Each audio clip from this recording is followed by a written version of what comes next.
Masayang may bahagi ng Life B6 ang Tagalog na bersyon ng The Richest Man in Babylon ni George S. Clason. Ito ang ikalimang bahagi, mag-relax at mag-enjoy sa pakikinig. Na artikulo na maingat na itinampok, dumaan siya patungo sa mga tirahan sa likod. Dito niya natagpuan ang kanilang mukhang masikip at maitim na mukha ay ngumiti ng magiliw na pagbati. Anong kaguluhan ang iyong ginawa na kailangan mong hanapin ang tagapautang ng ginto? May hindi ka swerte sa mesa ng pagsusugal o may isang pulutong ng araw ang bumihag sa iyo, dahil sa maraming taon kilala na kita ngunit hindi mo pa ako hinanap upang tulungan ka sa iyong mga problema. Hindi ganyan ang aking hinahanap, hindi ganyan ang aking hinahanap. Sa halip nais kong humingi ng iyong karunungan na mayroon ka dito. Dito ano ang sinasabi nito? Walang dumadating sa tagapautang ng ginto para humingi ng payo. Ang aking mga tainga ay mukhang naglalaro sa akin. Sila ay totoo ang pakikinig. Maaaring ito ay ganun ba? Si Rodan ang tagagawa ng sibat ay mas maraming katalinuhan kaysa sa lahat ng iba dahil siya ay pumupunta kay Mython hindi para sa ginto kundi para sa payo. Maraming tao ang pumupunta sa akin para sa ginto upang bayaran ang kanilang kamalian ngunit para sa payo hindi nila iyon nais. Ngunit sino ba ang mas may kakayahan na magpayo kaysa sa tagapautang ng ginto na kung saan maraming tao ang pumupunta sa kanya sa kanilang mga problema? Kakain ka kasama ko, Rodan. Siya ay magiging aking panauhin para sa gabi at iniutos niya sa aliping itim na dalhin ng isang rug para sa aking kaibigang Rodan, ang tagagawa ng sibat na pumupunta para humingi ng payo. Siya ay magiging aking pinaparangalan na panauhin. Magdala ka sa kanya ng maraming pagkain at piliin mo ang pinakamalaking tasa ng alak upang siya ay magkaroon ng kasiyahan sa pag-inom. Ngayon, sabihin mo sa akin ang iyong mga problema. Ito ang regalo ng hari. Ang hari ay nagbigay sa iyo ng regalo at nagdulot ito ng problema. Anong uri ng regalo? Sapagkat siya ay lubos na nalugod sa disenyo na aking isinumite sa kanya para sa isang bagong talam sa mga sibat ng Royal Guard. Siya ay nagbigay sa akin ng 50 piraso ng ginto at ngayon ako ay lubos na naguguluhan. Ako ay inaatake sa bawat oras na lumilipas ang araw sa pamamagitan ng kalangitan ng mga taong nagnanais na hatiin ito sa akin. Iyon ay natural na mas maraming mga tao ang nagnanais ng ginto kaysa mayroon at nais na ang isang dumadaan dito ng madali ay magbahagi. Ngunit hindi mo ba kayang sabihin, hindi? Ang iyong kalooban ay hindi ba malakas? Kung sa marami ay maaari akong sabihin, hindi. Ngunit minsan mas madali itong sabihin. Oo, maaari bang tanggihan ang magbahagi sa isang kapatid na babae na siya ay lubos na itinakda sa iyong kasiyahan? Ngunit ito ay para sa kapakinabangan ni Aram at ng kanyang asawa na nais niyang makita na isang mayamang mangangalakal. Siya ay pakiramdam na hindi niya nabigyan ng pagkakataon at siya ay nagmamakaawa sa akin na magpautang sa kanya ng ginto upang siya ay maging isang maunlad na mangangalakal at bayaran ako mula sa kanyang tubo. Ang aking kaibigan na bumalik sa amin farm. Ito ay isang karapat-dapat na paksa. Ang iyong dala na talakayin ang ginto ay nagdadala sa kanyang may-ari ng responsibilidad at isang nagbago na posisyon sa kanyang mga kapwa-tao. Ito ay nagdadala ng takot na baka siya mawalan nito o ito ay madaya mula sa kanya. Ito ay nagdadala ng pakiramdam ng kapangyarihan at kakayahan na gumawa ng mabuti. Gayon din ito ay nagdadala ng mga pagkakataon kung saan ang kanyang mga mabubuting intensyon ay maaaring magdulot sa kanya ng mga kahirapan. Narinig mo ba ang magsasaka ng Nineveh na maunawaan ang wika ng mga hayop? Dapat hindi, para ito ay hindi ang uri ng kwentong gusto ng mga tao na sabihin sa ibabaw ng halwang Caster's Forge. Sasabihin ko sa iyo, sapagkat dapat mong malaman na sa pagnenegosyo at pautang may higit pa kaysa sa paglipas ng ginto mula sa kamay ng isa patungo sa kamay ng isa. Ang magsasaka na nakakaintindi kung ano ang sinasabi ng mga hayop sa isa't isa ay nanatili sa bakuran tuwing gabi upang makinig sa kanilang mga salita. Isang gabi, narinig niya ang baka na nagrereklamo sa asno tungkol sa hirap ng kanyang buhay. Ako'y naghihirap sa paghila ng araro mula umaga hanggang gabi, kahit gaano kainit ang araw o gaano kapagod ang aking mga binti o gaano kapakpak ang sumasakit sa aking leeg, kailangan kong magtrabaho. Ngunit ikaw ay isang nilalang ng kaluguran. Nakatali ka sa isang makukulay na kumot at walang ginagawa kundi ang magdala ng aming Ginoo kung saan niya gustong pumunta.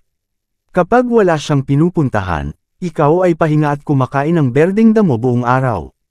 Sa kabila ng masasakit na paa ng asno, siya ay isang mabuting kaibigan at nakikisimpat siya sa baka. Kaibigan ko, sagot niya, ikaw ay nagtatrabaho ng napakahirap at nais kong tumulong upang gawing magaan ang iyong buhay. Kaya't sasabihin ko sa iyo kung paano mo maaaring magkaroon ng isang araw ng pahinga. Sa umaga, kapag pumunta ang aliping susundan ka upang hilaan ang araro, humiga ka sa lupa at magnalangalang ng malakas upang sabihin niya na ikaw ay may sakit at hindi makapagtrabaho. Kaya't sinunod ng baka ang payo ng asno at kinabukasan, bumalik ang alipin sa magsasaka at sinabi sa kanya na may sakit ang baka at hindi makapag-araro. Kaya't, sinabi ng magsasaka, ikakabit ko ang asno sa araro sapagkat kailangang magpatuloy. Ikakabit ko ang asno sa araro sapagkat kailangang magpatuloy ang pag-aararo. Buong araw, ang asno na sa unang lugar ay nais lamang magtulong sa kanyang kaibigan ay napilitang gawin ang gawain ng baka. Nang dumating ang gabi at palayain siya mula sa pag-aararo, puno na siya ng pait at pagod, at masakit ang kanyang mga binti at leeg kung saan sumasakit ang kanyang bituka. Nanatili ang magsasaka sa bakuran upang makinig, nagsimula ang baka, ikaw ang aking mabuting kaibigan dahil sa iyong matalinong payo, nakapagpahinga ako ng isang araw. At sumagot ang asno, at gaya ng marami pang iba na mapagbigay ng loob na nagsisimulang tumulong sa isang kaibigan at nagtatapos sa paggawa ng gawain para sa kanya. Sa ngayon, ikaw na ang maghila ng sarili mong araro sapagkat narinig ko ang Ginoo na sabihin sa aliping ipatawag ang magbababoy kung sakaling magkasakit ka ulit. Sana nga'y magkasakit ka ulit, tamad kang nilalang. Pagkatapos nyun, hindi na sila nag-usap pa. Nagtapos na ang kanilang pagkakaibigan. Huwag mong bitiwan ang aral sa kwento, Rodan, ito ay isang magandang kwento, tugon ni Rodan, ngunit hindi ko nakikita ang aral. Hindi ko rin inaasahan na makikita mo iyon, ngunit naroon iyon at simple lang, ganito lamang, kung nais mong tulungan ang iyong kaibigan, gawin mo iyon sa paraang hindi dadalhin ang mga pasanin ng iyong kaibigan sa iyo.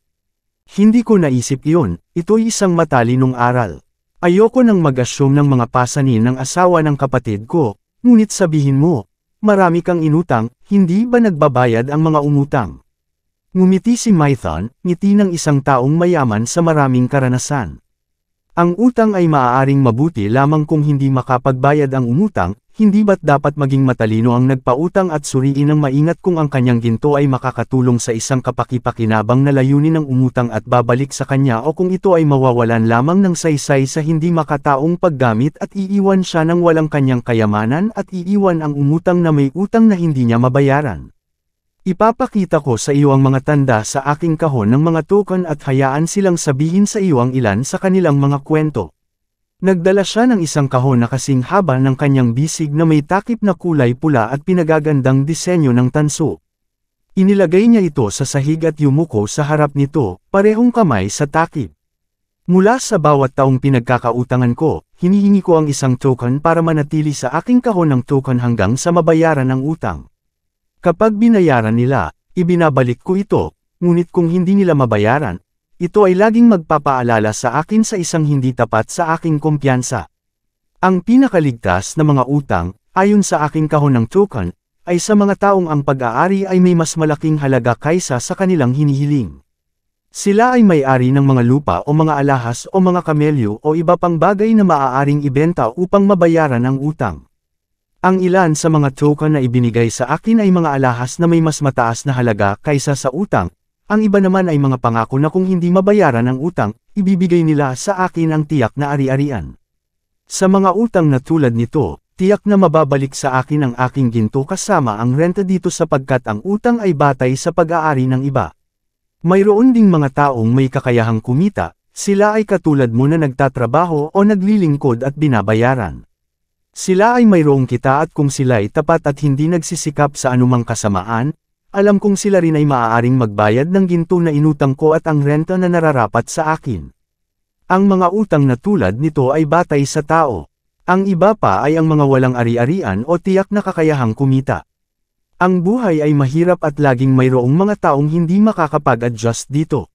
Sa mga utang na tulad nito, kahit maliit pa ito, ang aking kahon ng token ay maaaring magalit sa akin sa mga taon na darating maliban kung ito ay may garantiya ng mga mabubuting kaibigan ng umutang na nakikilala siya bilang tapat. Bukas ni Mython ang higpitan at binuksan ang takip, si Rodan ay umusag ng may pagtitiyak. Sa tuktok ng kahon, may nakahiga na leeg na tanso sa ibabaw ng isang pula na tela. Kinuha ni Mython ang piraso at ito ay hinaplos niya ng may pagmamahal. Ito ay palaging mananatili sa aking kahon ng token sapagkat ang may-ari ay nagpunta na sa malaking dilim. Pinahahalagahan ko ang kanyang token at pinahahalagahan ko ang kanyang alaala sapagkat siya ay aking mabuting kaibigan. Nagnegosyo kami ng magkasama ng matagumpay hanggang sa mula sa silangan, dinala niya ang isang babae upang pakasalan. Magandang ngunit hindi katulad ng ating mga babae, isang kahanga-hangang nilalang. Gastos siya ng kanyang ginto ng sagana upang pagbigyan ng kanyang mga nais. Dumating siya sa akin nang nasa kagipitan na ang kanyang ginto. Nakipag-usap ako sa kanya. Sinabi ko sa kanya na tutulungan ko siya upang muli niyang pamunuan ang kanyang sariling mga bagay. Sumumpa siya sa pamamagitan ng tanda ng malaking toro na siya ay gagawin ito ngunit hindi ito nangyari. Sa isang away, itinulak niya ang kanyang kutsilyo sa puso. Hinamon niya siya na sumaksak at tinanong niya si Rodan, oo, syempre. Ito ay sa kanya niya kinuha ang scarlet cloth sa mapait na pagsisisi. Siya ay nagpakamatay sa Euphrates. Ang dalawang law na ito ay hindi na mababayaran ng kahon, ay nagsasabi sa iyo, Rodan, na ang mga tao sa gitna ng malalim na damdamin ay hindi ligtas na panganib para sa tagapagpautang ng ginto. Dito ngayon ito ay iba. Siya ay umabot para sa isang singsing na inukit ng oxbone. Ito ay pag-aari ng isang magsasaka. Ako ay bumibili ng mga alpombra ng kanyang mga babae. Dumating ang mga balang at wala silang pagkain. Tinulungan ko, at nang dumating ang bagong ani niya, ay nagbayad sa akin. Mamaya, siya ay bumalik at nagsalaysay tungkol sa mga kakaibang kambing sa isang malayong lupain, tulad ng inilarawan ng isang manlalakbay. Sila ay may mahabang buhok na napakabalahibo at napakalambot. Ito ay magagamit sa paggawa ng mga alpombra na mas maganda kaysa sa anumang nakikita sa Babylon. Niya gustong magkaroon ng isang kawan, ngunit wala siyang pera. Kaya pinahiram ko siya ng ginto upang gawin ang paglalakbay at dalhin ang mga kambing. Ngayon, ang kanyang kawan ay nagsimula, at sa susunod na taon, ako ay magugulat. Ang mga Panginoon ng Babylon sa pinakamahalagang mga alpombra na nakuha nila ang kanilang swerte na bilhin. Malapit na ako ay dapat ibalik ang kanyang singsing, siya ay nag-i-insist na magbayad kaagad. Ang ilang mga mangungutang ang nagtatanong ni Rodan kung mangungutang sila para sa mga layunin na magdudulot ng pera sa kanila. Ay natagpuan ko nga, ngunit kung mangungutang sila dahil sa kanilang mga kawalang disiplina, ay binalaan ko ikaw na maging maingat, kung nais mo pang makabalik ang iyong ginto sa iyong mga kamay. Sabihin mo sa akin tungkol dito, ang hiniling ni Rodan, habang kinuha ang isang mabigat na pulse heiress na ginto na may mga hiyas sa mga bihirang disenyo. Bagaman ang mga babae ay umaakit sa aking mabuting kaibigan na nangangatuwiran, si Maathon, ako ay mas bata pa rin kaysa sa iyo. Itinatangi ni Rodan. Inaamin ko iyon, ngunit sa pagkakataong ito, ang iyong pagdududa ay naglalaro ng romansa, kung saan hindi ito dapat. Ang may-ari nito ay mataba at kulubot, at masyadong madaldal si Duff, at masyadong kaunti ang sinasabi niya. Siya ay nagpapakaloka sa akin. Minsan, sila ay may maraming pera at mabubuting customer, ngunit dumating ang masasamang panahon sa kanila. Mayroon siyang anak na nais niyang gawing isang mangangalakal. Kaya lumapit siya sa akin at humiram ng ginto upang maging kasosyo ang kanyang anak. Nang may-ari ng caravan na naglalakbay kasama ang kanyang mga kamelyo na nagbabarter sa isang lungsod kung saan niya binili, sa iba ang kanyang binibili.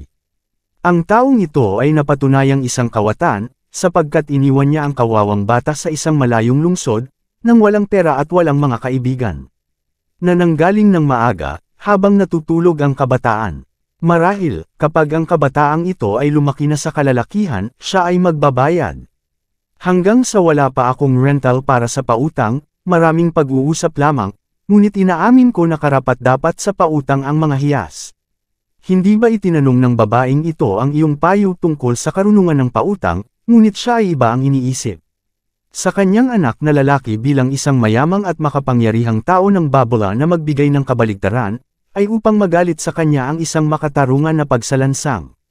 Mayroon akong alam sa panganib para sa hindi pa bihasang batang ito, ngunit dahil sa nag-aalok siya ng seguridad, hindi ko maiwasan siya.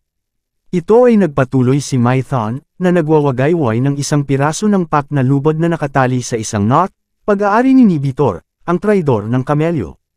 Kapag nais niyang bumili ng isang kawan na mas malaki kaysa sa kanyang pondo, siya ay nagdadala sa akin ng knot na ito, at ako ay nagpapautang sa kanya, ayon sa kanyang pangangailangan.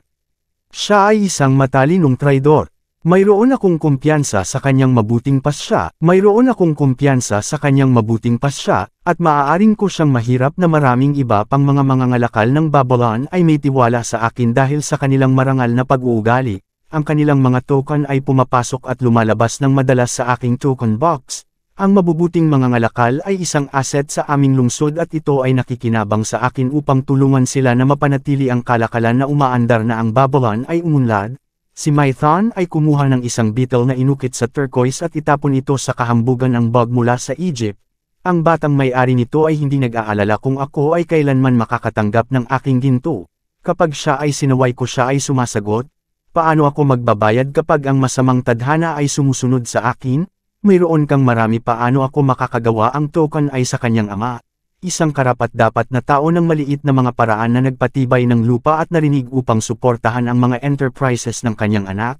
Ang kabataan ay nagtagumpay sa unang yugto at pagkatapos ay sobrang ambisyon upang makamit ang malaking kayamanan. Ang kanyang kaalaman ay hindi sapat. Ang kanyang mga enterprises ay bumagsak. Ang kabataan ay ambisyon, ang kabataan ay kukuha ng mga shortcut sa kayamanan at ang mga ninanais na mga bagay para sa mga ito ay mapanatili ang kayamanan ng mabilis. Ang kabataan madalas na humihiram ng hindi matalino. Ang kabataan na hindi pa nagkaroon ng karanasan ay hindi ma-realize na ang walang pag-asa ng kamatayan ay katulad ng isang malalim na hukay kung saan maaari kang bumaba ng mabilis, at kung saan maaari kang magpilit sa banyagang araw nito ay nasa sapawan at ang gabi ay ginagawa. Hindi maligaya sa mabagsik na pagtulog. Paano ko ipinahihintulot ang pautang ng ginto? Ako ay nag-aalok nito, ako ay nagre-rekomenda nito. Kung ito ay para sa isang matalinong layunin, ako mismo ay nagtagumpay sa aking unang tunay na tagumpay bilang isang mangangalakal na may hiniram na ginto. Gayunpaman, ano ang dapat gawin ng nagpautang sa gayong kaso? Ang kabataan ay nasa despero at wala namang nagagawa, siya ay nadidismaya.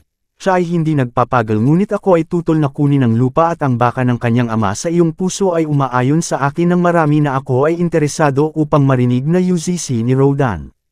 Hindi ko narinig ang sagot ni Rodan sa aking tanong. Dapat ko bang ipautang ang aking 50 pirasong ginto sa asawa ng aking kapatid? Mahalaga sila sa akin. Ang iyong kapatid ay isang mahalagang babae na aking pinapahalagahan ng malaki. Kung darating sa akin ang kanyang asawa at humiling ng pagpapautang ng 50 pirasong ginto, dapat kong tanungin sa kanya kung para saan niya gagamitin ito. Kung sisigot siya na nais niyang maging isang mangangalakal tulad ko at makipagkalakalan ng mga hiyas at magarang kagamitan, sasabihin ko sa kanya, anong kaalaman mo sa mga pamamaraan ng kalakalan? Alam mo ba kung saan maaari kang bumili sa pinakamababang presyo? Alam mo ba kung saan maaari kang magbenta sa tamang halaga? Kaya ba niyang sagutin ng oo ang mga tanong na ito? Hindi niya kayang gawin iyon. Kinumpirma ni Rodan na lubos siyang tumulong sa akin sa paggawa ng mga sibat at nakatulong siya ng kaunti sa mga tindahan. Kaya kung sasabihin ko sa kanya na hindi matalino ang layunin niya, kailangan matutunan ng mga mangangalakal ang kanilang hanap buhay. Kahit nakarapat-dapat ang kanyang ambisyon, hindi ito praktikal. Kaya't hindi ko siya papautangin ng kahit isang piraso ng ginto. Pero kung sakaling masasabi niya na oo, marami na akong natulungang mangangalakal. Alam ko kung paano maglakbay patungo sa Smyrna. At para bumili ng mababang presyo ang mga kumot na inaayos ng mga may bahay, alam ko rin ang marami sa mga mayaman sa Babylonia na maaaring ko itong ipagbili sa malaking tubo. Kung gayon, sasabihin ko, ang iyong layunin ay matalino at ang iyong ambisyon ay marangal. Malugod kong ipapahiram sa iyo ang 50 piraso ng ginto kung maibibigay mo sa akin ang seguridad na ito ay babalik. Pero sasabihin ba niya, wala akong seguridad maliban sa ako ay isang pinarangalan at magbabayad ng mabuti sa iyo para sa pautang? Sa gayon, sisigat ako, pinahahalagahan ko ang bawat piraso ng ginto. Kung sakali mang kunin ito ng mga magnanakaw habang naglalakbay ka patungong Smyrna o kunin ang mga kumot mula sa iyo habang bumabalik ka, wala kang paraan para bayaran ako at ang aking ginto ay mawawala. Ang ginto, makikita mo, Rodan, ay ang kalakalan ng nagpapautang ng pera. Madaling utangin kung ito ay pinahiram ng hindi matalino, ngunit mahirap itong makuha kapag hindi matalino na ipinahiram. Ang matalinong nagpapautang ay hindi nagnanais ng panganib ng pagpapatupad kundi ng garantiya ng ligtas na pagbabayad. Mahusay na sinabi niya, patuloy na tumulong sa mga nasa kagipitan, mahusay na tulungan ang mga pinahirapan ng kapalaran. Mahusay na tulungan ang mga nagsisimula upang sila ay umunlad at maging mahalagang mamamayan, ngunit dapat ibinibigay ang tulong ng may kaalaman, dahil tulad ng asno ng magsasaka, sa ating pagnanais na tulungan, maaari nating saluhin ang pasanin na para sa iba. Muling naligaw ako mula sa iyong tanong, Rodan, ngunit naririto ang aking sagot. Ingatan mo ang 550 piraso ng ginto na iyong kinikita para sa iyo at kung ano ang ibinibigay sa iyo bilang gantimpala ay para sa iyo lamang at walang sinuman ang maaaring magtakda ng obligasyon sa iyo upang ipamahagi ito maliban kung ito ay ang iyong kagustuhan. Kung nais mong ipahiram ito upang kumita ng mas maraming ginto, ipahiram ito ng maingat at sa maraming lugar. Hindi ko gusto ang walang kabuluhang ginto at mas lalong hindi ko gusto ang masyadong maraming panganib. Gaano katagal ka nang nagtrabaho bilang isang gumagawa ng sibat? Mahigit 3 taon na. Buong pagpapakahirap na 3 piraso ng ginto kada taon ang naisave mo bukod sa regalo ng hari na naipon mo nang nagtrabaho ka. 1 piraso ng ginto sa bawat taon ng paggawa at pagpapakahirap mo ang sinasabi mo. Sa gayon, maaaring makapag-ipon ka lamang ng 50 piraso ng ginto sa 50 taon ng paggawa. Isipin mo, gustuhin kaya ng iyong kapatid na isugal ang ipon ng 50 taon ng paggawa sa tanso ng kanyang asawa upang mag-eksperimento sa pagiging isang mangangalakal. Hindi, kung ako ang magsasalita sa iyong mga salita, kaya't lumapit sa kanya at sabihin, 3 taon na akong nagtrabaho araw-araw maliban sa mga araw ng pag-aayuno mula umaga hanggang gabi, at maraming bagay na ninanais ng aking puso ang aking iniinda para sa bawat taon ng paggawa at pagpapakahirap. Mayroon akong maipapakita na 1 piraso ng ginto. Ikaw ang aking pinakapaboritong kapatid at nais kong ang iyong asawa ay maging maunlad sa negosyo kung saan siya ay magtatagumpay ng lubusan. Kung siya ay magpasa sa akin ng isang plano na tila matalino at posible para sa aking kaibigan na si Mathian, ay masaya kong ipapahiram sa kanya ang aking ipon ng buong 1 taon para magkaroon siya ng pagkakataon na patunayan na magtatagumpay siya. Ganyan ang sasabihin ko. At kung mayroon siyang loob na magtagumpay, magagawa niya ito. Kung siya ay mabaygo, hindi niya dapat sa iyo ang higit sa kanyang maaasahan na balang araw ay mabayaran niya. Ako ay isang tagapahiram ng ginto dahil mayroon akong higit na ginto kaysa sa aking magagamit sa aking sariling kalakalan. Nais ko ang aking labis na ginto upang magtrabaho para sa iba at sa gayon ay kumita ng mas maraming ginto. Hindi ko nais na pumasok sa panganib ng pagkawala ng aking ginto sapagkat ako ay nagtrabaho ng husto at nagpakahirap para sa akin, kaya't hindi na ako magpapautang ng anumang bahagi nito kung hindi ako kumpiyansa na ito ay ligtas at ibabalik sa akin, ni hindi ko ito papautangin kung hindi ako kumbinsido na ang kanyang kikitain ay agad na ibabayad sa akin. Aking sinabi sa iyo, Rodan, ang ilan sa mga sekreto ng aking kaba ng ginto. Sa kanila, maunawaan mo ang kahinaan ng mga tao at ang kanilang kasigasigan na mangutang ng mga bagay na wala silang tiyak na paraan upang bayaran. Mula dito, maaari mong makita kung gaano kadalas ang kanilang mataas na mga pag-asa ng malalaking kita na kanilang makakamit kung sila lamang ay mayroong ginto ay mga walang saysay na pag-asa. Wala silang kakayahan o pagsasanay upang tuparin. Ngayon, mayroon ka ng ginto, Rodan, na dapat mong gamitin upang kumita ng mas maraming ginto para sa iyo. Ikaw ay patutungo na rin sa pagiging isang tagapahiram ng ginto. Kung maingat mong ingatan ang iyong kayamanan, ito ay magdudulot ng malaking kita para sa iyo at magiging isang yaman at mapagkukunan ng kasiyahan at tubo sa lahat ng iyong mga araw. Ngunit kung pabayaan mong mawala ito mula sa iyo, ito ay magiging isang batayan ng patuloy na kalungkutan at pagsisisi habang mayroon kang alaala. Ano ang pinakamangarap mong gawin sa ginto sa iyong pitaka, upang panatilihin itong ligtas? Matalino kang nagsalita, tugon ni Nathan ng may pag-aproba. Ang iyong unang kagustuhan ay para sa kaligtasan. Iniisip mo ba na sa pangangalaga ng asawa ng iyong kapatid ito ay tunay na ligtas mula sa posibleng pagkawala? Hindi, sapagkat hindi siya marunong sa pag-iingat sa ginto. Kaya't huwag ka ring padala sa mga walang kwentang damdaming obligasyon na ipagkatiwala ang iyong kayamanan sa anumang tao.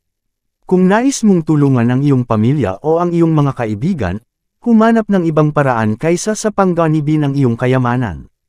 Huwag kalimutan na ang ginto ay natatangay sa hindi inaasahang paraan mula sa mga hindi bihasa sa pag-iingat nito, gayon din ang pag-aaksaya ng iyong kayamanan at pagmamahal ay tulad ng pagpapalipas lang ng panahon at pag-aaksaya ng kayamanan sa iba. Ano ang sumunod pagkatapos ng kaligtasan na nais mo para sa iyong kayamanan? Ang pagkakaroon ng mas maraming ginto, ulit kang nagsalita ng may kabateron. Dapat itong ipasahad at palakihin. Ang matalinong pinahiram na ginto ay maaaring magdoble pa ng kanyang halaga sa pamamagitan ng kanyang kinita bago ang isang tulad mo ay magtanda. Kung isa sa panganib mo ito, isinasa panganib mo ang lahat ng maaaring kinita nito pati na rin kaya huwag ka ring padala sa mga pantas na plano ng mga di-praktikal na tao na akala nila'y nakakakita ng paraan upang puwersahin ang iyong ginto na kumita ng labis na malaki. Ang mga ganitong plano ay mga likha ng mga mangarap na hindi bihasa sa ligtas at mapagkakatiwalaang mga batas ng kalakalan. Maging mapanuri ka, sa anong inaasahan mong kitain na iyong maaring ingatan at tamasahin ang iyong kayamanan upang upahan ito ng pangako ng usurious na tubo ay humahantong sa pagkawala. Hanapin ang pakikisamahan sa mga tao at mga pag-aasosasyon na ang tagumpay ay napatunayan upang ang iyong kayamanan ay kumita ng malaki sa ilalim ng kanilang bihasang paggamit at mapangalagaan ng maayos sa ilalim ng kanilang karunungan at karanasan. Sa gayon, maaring iwasan mo ang mga kasawiang palad na sumusunod sa karamihan ng mga anak ng tao na kung saan pinagkakatiwalaan ng mga Diyos ang ginto. Kapag si Rodan ay nagpasalamat sa kanya para sa kanyang matalinong payo, hindi ito nakinig, na sinasabing ang kaloob ng hari ay magtuturo sa iyo ng maraming karunungan. Kung nais mong ingatan ang iyong 50 piraso ng ginto, kailangan mong maging maingat sa katotohanan.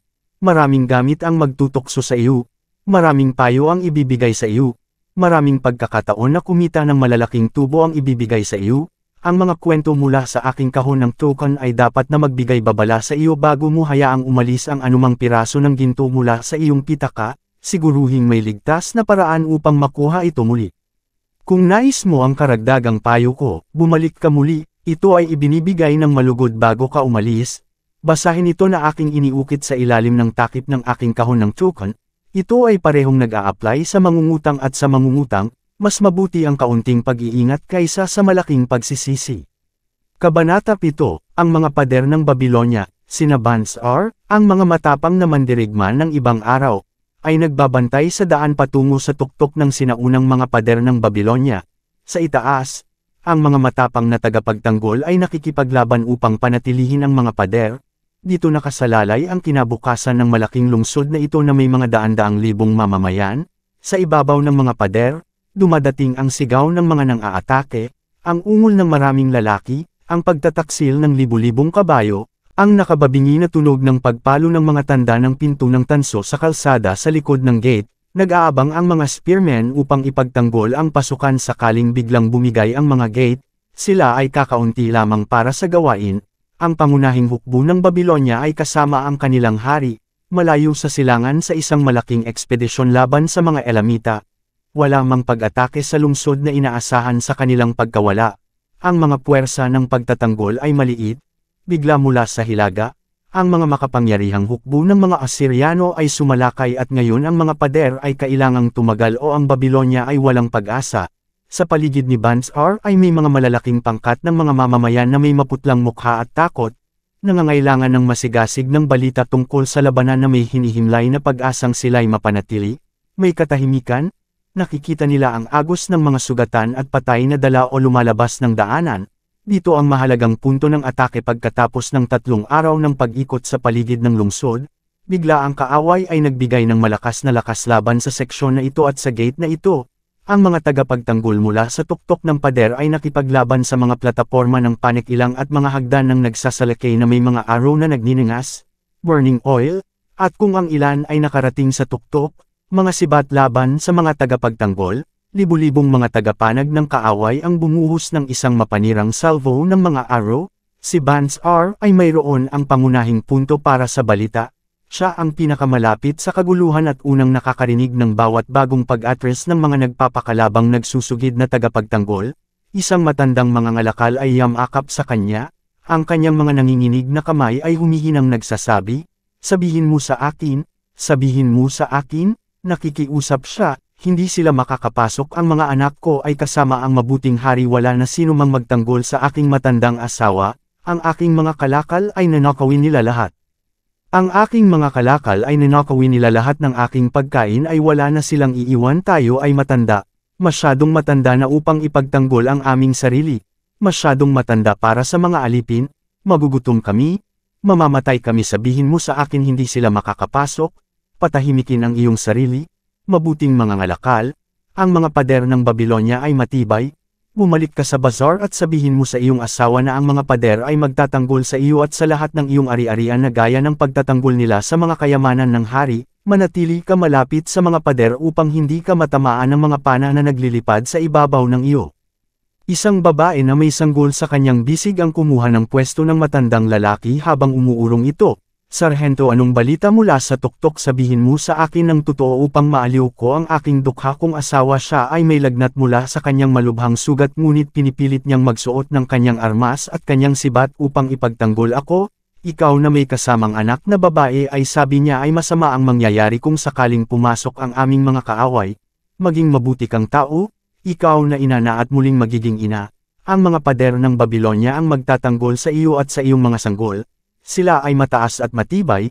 Hindi ba't naririnig mo ang mga sigaw ng ating matapang na mga tagapagtanggol habang sila'y naglalaglagan ng mga kalderong may naglalakihang mantika sa mga taga-saklolo sa hagdanan? Oo, naririnig ko, at pati na rin ang ungol ng mga battering rams na yumuyugyug sa ating mga gate. Bumalik ka sa iyong asawa, sabihin mo sa kanya na ang mga gate ay matibay at hindi nagpapalam sa mga rams. At gayon din na ang mga taga-saklolo ay umakyat sa mga pader, ngunit upang tanggapin ang naghihintay na sibat na suntukin. Mag-ingat ka at magmadali sa likod ng mga gusali. Bansar ay umiwas upang magbigay daan sa mabigat na armadong mga reinforcement tulad ng may kalansing na mga bronze shield.